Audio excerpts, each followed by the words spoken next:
Hello বন্ধুরা, যারা যারা ট্রেজার এনএফটির সাথে সেপপাল ওয়ালেটের ইউএসডিটি সোলোনা অ্যাড্রেস অ্যাড করতে চায় তারা কিভাবে করবেন। এর জন্য প্রথমে আপনারা সেপপাল ওয়ালেট অ্যাকাউন্টটা ওপেন করবেন।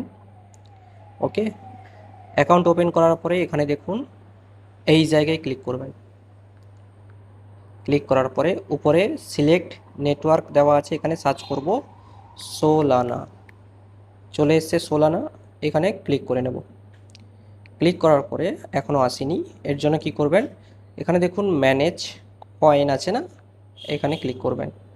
ক্লিক করার পরে উপরে দেখুন সার্চ কয়েন, এখানে সার্চ করব ইউএসডিটি। এক সেকেন্ড, চলে আসবে।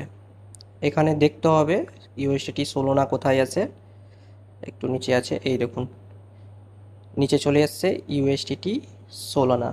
ঠিক আছে, এখানে অফ আছে, এটা অন করে নেব। অ্যাড হয়ে গেছে, এবার ব্যাক নিয়ে নেব। দেখুন ব্যাক নিয়ে নেওয়ার পরে এখানে অ্যাড হয়ে গেছে ইউএসডিটি সোলোনা। এরপর কি করবেন, উপরে দেখুন রিসিভ অপশান আছে, রিসিভ অপশানে ক্লিক করবেন। এবার ইউএসডিটি সোলোনা চলে এসছে, এখানে ক্লিক করে নেবেন।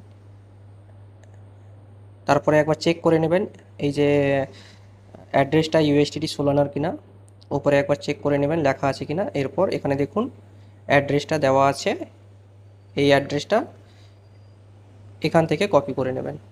কপি করে ট্রেজার এনএফটি অ্যাকাউন্টে গিয়ে ওয়ালেট অ্যাড্রেসে এই অ্যাড্রেসটা পেস্ট করে দেবেন। তারপরে যেমন লগ ইন পাসওয়ার্ড, তারপরে ইমেল ভেরিফিকেশান দিয়ে কনফার্ম করতে হয় সেরকম কনফার্ম করে নেবেন, দেখবেন বাইন্ড হয়ে যাবে। ধন্যবাদ।